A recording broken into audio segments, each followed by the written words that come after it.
Hi friends, எப்படி இருக்கீங்க? இன்றைக்கி என்ன நாள் அப்படிங்கிறது உங்களுக்கு நல்லாவே தெரியும். வளர்பிறை சஷ்டி.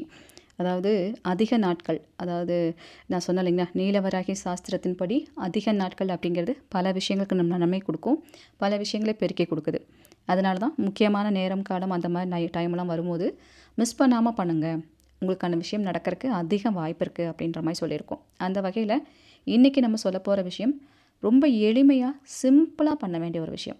சொல்லப்போனால் இதை பண்ணிவிட்டு, அதாவது சொல்லப்போனால் இது ஒரு வாசகம்னு சொல்லலாம், இதை ஒரு ஒரு வரின்னு சொல்லலாம். இதை சொல்லிவிட்டு நீங்கள் எந்த விஷயத்த செஞ்சாலும் வெற்றி அப்படிங்கிறது 100% சொல்லியிருக்காங்க.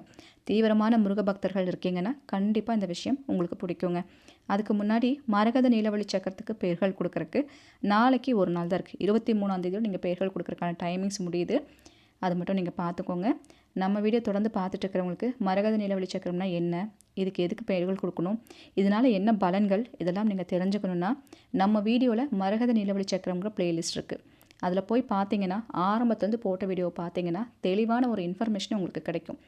பல வகையான நன்மைகள் இதில் இருக்குது. உங்கள் வாழ்க்கையில் எல்லாமே நீங்கள் செஞ்சிட்ருக்கீங்க, எல்லாமே எனக்கு நடந்துகிட்ருக்கு, ஆனால் ஒரே ஒரு விஷயம் மட்டும் நடக்கவே மாட்டேங்குது, அது என்னன்னு தெரியல அப்படின்னு நீங்கள் கவலைப்பட்டுட்ருக்கீங்கன்னா அவசியம் இந்த விஷயத்தை வேணால் ட்ரை பண்ணி பாருங்கள். நடக்கிறதுக்கான வாய்ப்பு அதிகமாக இருக்குது. ஏன்னா இது நிறைய பேர் செஞ்சு நடந்திருக்கு. அதனால் இந்த இன்ஃபர்மேஷன் கொடுத்துருக்கோம். இதோட டீட்டெயில் என்னங்கிறத நீங்கள் தெரிஞ்சுட்டு தேவைப்படும் பட்சத்தில் நீங்கள் பயன்படுத்திக்கலாம். வீடியோலேயே நம்பர் கொடுத்துருக்கேன், வாட்ஸ்அப் நம்பர்.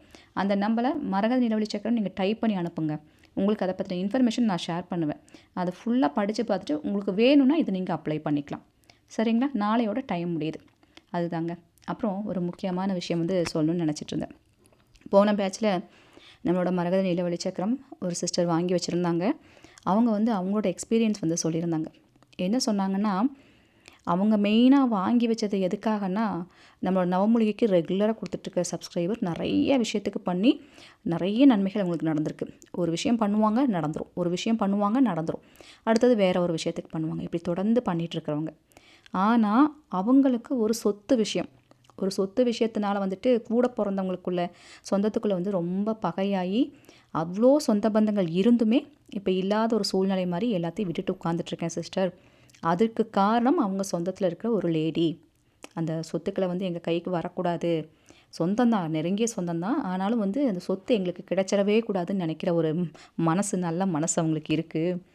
அவங்க என்ன பண்ணுவாங்களாம், இந்த பிளாக் மேஜிக் அது மாதிரியான விஷயம் ரொம்ப நிறைய பண்ணுவாங்க போல இருக்குது. இவங்க இந்த ப்ராப்பர்ட்டி ஓரியன்டாக யார்கிட்டயாவது சொந்தக்காரங்ககிட்ட பேச போகிறாங்க, இல்லை ஏதோ ஒரு விஷயம் பண்ண போகிறாங்க அப்படின்னாலே அடுத்த நாள் பேச போகிறாங்கன்னா அதுக்கு முந்தின நாளே அந்த லேடிக்கு எப்படி தான் அந்த விஷயம் தெரியுமோ வீட்டுக்கு வந்துடுவாங்களாம். வீட்டுக்கு அவங்க சாதாரணமாக பேசுகிற மாதிரி தான் பேசிட்டு போவாங்களாம். எப்படி இருக்கம்மா, நல்லா இருக்கியா, அதெல்லாம் இருக்கிறதா, எல்லா சொந்தத்துக்குள்ளேயும் சண்டை வம்பு இருக்கிறதா போகிறதா, எல்லாம் சரியாயிடும் அப்படிங்கிற மாதிரி ஒரு ஆறுதல் கொடுக்குற மாதிரியே பேசிட்டு நல்லவங்க மாதிரியே பேசிட்டு போயிடுவாங்களாம். ஆனால் அவங்க போய் அடுத்த நிமிஷம் பார்த்திங்கன்னா வீட்டுக்குள்ளே பெரிய தகராறே நடக்கும், பெரிய பிரச்சனையே நடக்கும். அடுத்த நாள் அந்த பேச்சுவார்த்தைக்கு நாங்கள் போக முடியாமல் போயிடும். இது ஒரு வாட்டி நடந்தால் சரி, ஒரு வாட்டி 2 வாட்டினா எதேச்சியாக நடக்குதுன்னு நினைக்கலாம். ஒரு வாட்டியும் இவங்க போனதுக்கப்புறம் இதே மாதிரி நடக்குது, நிறைய தடங்கள் வந்துட்டுருக்கு. அப்போ நாங்கள் கேட்டப்போ யார்ட்டையோ கேட்டிருக்காங்க போல இருக்குது. கேட்டப்போ தான் அந்தமாதிரி பிளாக் மேஜிக் ஓரியன்டான அந்த விஷயம் இருக்குது. அவங்க தொடர்ந்து உங்களுக்கு அது கிடைக்கவே கூடாதுன்னு தொடர்ந்து பண்ணிகிட்டே இருக்காங்க. சொந்தத்தில் இருக்க ஒரு லேடி தான் கரெக்டாக சொல்லியிருக்காங்க, வீட்டுக்குள்ளே போகிறோன்னா இந்த மாதிரி ஆகும், அவங்களால தான் அப்படின்லாம் சொல்லியிருக்காங்க. இவங்க மெயினாக அந்த லேடி வரனால தான் எனக்கு ஒரு டவுட் இருக்குது. உண்மையாகவே அவங்க அப்படி பண்ணுறாங்கன்னா எனக்கு அந்த விஷயம் சரியாகணும் அப்படின்னு சொல்லிட்டு தான் இவங்க அந்த பொருள் நம்ம நீலவழி சக்கரம் அந்த எந்திரம் வாங்கி வீட்டில் வச்சது. அதே மாதிரி இந்த லேடி வந்திருக்காங்க. நம்ம நீலவழி சக்கரம் வாங்கி வச்சதுக்கப்புறம் 2 வாட்டி போயிருக்காங்க. ஃபஸ்ட் டைம் வந்தப்போ இவங்க என்ன பண்ணியிருக்காங்க, இவங்க வெளியில் தெரிகிற மாதிரி எந்திரத்தை வைக்கல. ஏன்னா அடிக்கடி போகிறவங்க பூஜை ரூம் முன்னாடியே இருக்குது, பார்த்தோன்னே தெரிகிற மாதிரி இருக்குமேன்னு சொல்லிட்டு அவங்க ஒரு சின்ன டப்பாவில் போட்டு தான் வச்சுருக்காங்க. ஒரு தனியாக அதுக்குன்னே ஒரு பாக்ஸ் போட்டு வச்சுட்டு சுவாமி கும்பிடும்போது மட்டும் எடுத்து வெளியே வச்சு கும்பிட்டு மறுபடியும் எடுத்து உள்ளே வச்சுருவாங்க. ஏன்னா யாராவது வருவாங்க, என்னன்னு கேட்பாங்க, எதுக்கு வச்சுருக்கேன்னு எங்கள் சொந்தமெல்லாம் கேட்கும் சிஸ்டர்னு சொல்லிட்டு எடுத்து உள்ளே வச்சுட்டாங்க. கரெக்டாக அன்றைக்கி சுவாமி கும்பிட்டு முடிச்சுட்டு எடுத்து உள்ளே வச்சுட்டாங்க. அதுக்கப்புறம் தான் அந்த லேடி வந்திருக்காங்க. வந்தவங்க தண்ணி வாங்கி குடிச்சிருக்காங்க. அவங்ககிட்ட தண்ணி வாங்கி குடிச்சிட்டு பேசிகிட்டு இருந்திருக்காங்க. ஒரு 1/2 அன் ஹவர் கூட அவங்களுக்கு அந்த வீட்டுக்குள்ளே உட்கார முடியலையாம். உட்காந்து பேசிகிட்டு இருக்கிறவங்க, ஐயோ என்னமோ உடம்பெல்லாம் பண்ணுது, தலை சுற்றுற மாதிரி ஆகுது, வேர்த்து வருது, என்னன்னு தெரில, பிபி ஜாஸ்தி ஆயிடுச்சான்னு தெரில, என்ன எனக்கு இப்படி இருக்குது, கொஞ்ச நேரம் படுத்துக்கிறேன்னு ஒரு 10 நிமிஷம் படுத்துருக்காங்க, அப்புறம் எந்திரிச்சு உட்காந்துருக்காங்க, ஒன்றுமே முடியாமல் வீட்டை விட்டு வெளியே போயிட்டாங்க. வீட்டை விட்டு வெளியே போனவங்க வீட்டுக்கு போனதுக்கு ஃபோன் பண்ணுறாங்க, உன் வீட்டுக்குள்ளே என்னால் உட்காரவே முடியல, நீ இருக்கிற வீடு சரியில்லை போல இருக்குது, ஏதோ பிரச்சனை போல இருக்குது, என்னால் அங்கே உட்காரவே முடியல, அதான் வந்துட்டேன் அப்படின்னு இருக்காங்க. ஆனால் வழக்கமாக இவங்க வந்துட்டு போனோடனே சண்டை வரும். இந்த வாட்டி அந்த சண்டையும் வரல, அந்த பிரச்சனையும் வரல. அதே மாதிரி இன்னொரு வாட்டியும் வந்திருக்காங்க. அதே மாதிரி வந்து உட்காந்துருக்காங்க. அவங்களால உட்காரவே முடியல. சேம் அதே மாதிரியாகி எந்திரிச்சு போயிருக்காங்க. அவங்களால அந்த வீட்டுக்குள்ளே இருக்க முடியல.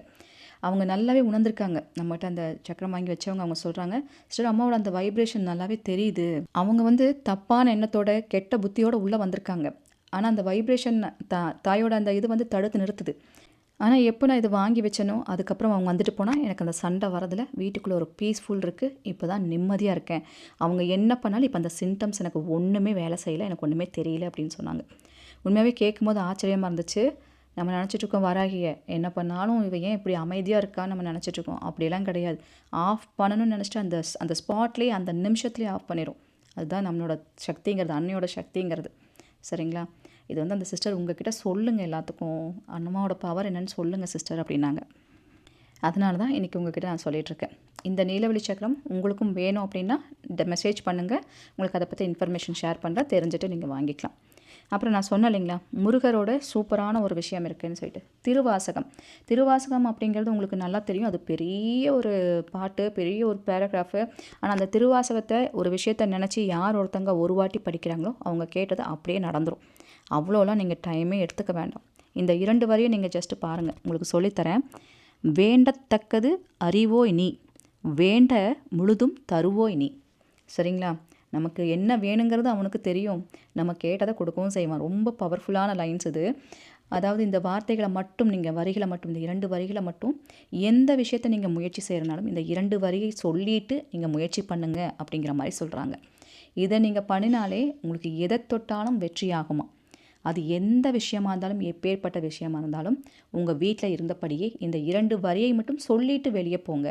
ஒருத்தர்கிட்ட ஒரு பணம் வாங்க போகிறீங்களா, மனசார இந்த வார்த்தைகள் இந்த வரியை சொல்லிட்டு பணத்தை வாங்குங்க. அது உங்கள்கிட்ட தங்கும், அது வெற்றியாகும். நம்ம எப்படி வஜ்ரகோஷம் பயன்படுத்துவோம், எது சொன்னாலும் வஜ்ரகோஷம் வெற்றிகளை நம்ம கொடுக்கும். அதே போல் முருகரோட இந்த திருவாசகத்தோட இந்த 2 வரிகளும் வந்து பல வகையில் நமக்கு வெற்றிகளை கொடுக்கும் அப்படின்ற மாதிரி சித்தர்கள் சொல்லி வச்சுருக்காங்க. இந்த வரிகளை சொல்லும் போது நான்வெஜ் சாப்பிட்ருக்கணுமா, பீரியட்ஸ் டைமாக இருக்கணுமான்னு கேட்டால் முடிஞ்ச அளவுக்கு சுத்தமாக இதை பண்ணணும். ஆனால் ஒரு ஆபத்து காலம், எனக்கு ஒரு விஷயம் நடந்தே ஆகணும், உடனே உன்னோட உதவி தேவைன்னு நினச்சிங்கன்னா அந்த டைமில் கூட இதை நீங்கள் யூஸ் பண்ணலாம் அப்படின்னு தான் சொல்கிறாங்க. மனசார இருந்த இடத்துலேருந்து ஒரு ஆபத்துக்கு நம்ம தெய்வத்தை தானே கூப்பிடுவோம். அப்போ நேரங்காலம் நம்ம பார்க்க முடியாது. அப்போ கூட நீங்கள் பயன்படுத்தலாம், உடனே உதவி கிடைக்கும். கேட்ட இடத்துல நின்ன இடத்துல உடனே ஓடி வந்து உதவி செய்யக்கூடிய ஒரே ஒரு வார்த்தைன்னு சொன்னால், ஒரே ஒரு வரிகள்னு சொன்னால் இந்த வரிகளை சஜஸ்ட் பண்ணுறாங்க நம்ம சித்தர்கள். அதனால் இதையும் தெரிஞ்சு வச்சுக்கோங்க. ஏதோ ஒரு வகையில் உங்களுக்கு கண்டிப்பாக யூஸாக இருக்கும். நம்ம சேனலுக்கு நீங்கள் புதுசாக இருந்தால் மறக்காமல் சப்ஸ்கிரைப் பண்ணி வச்சுக்கோங்க. அப்போ தான் இது மாதிரி பதிவெல்லாம் உங்களுக்கு நோட்டிஃபிகேஷனாக வரும். இந்த பதிவு பிடிச்சிருந்தாலும் லைக் பண்ணுங்கள். Thank you so much.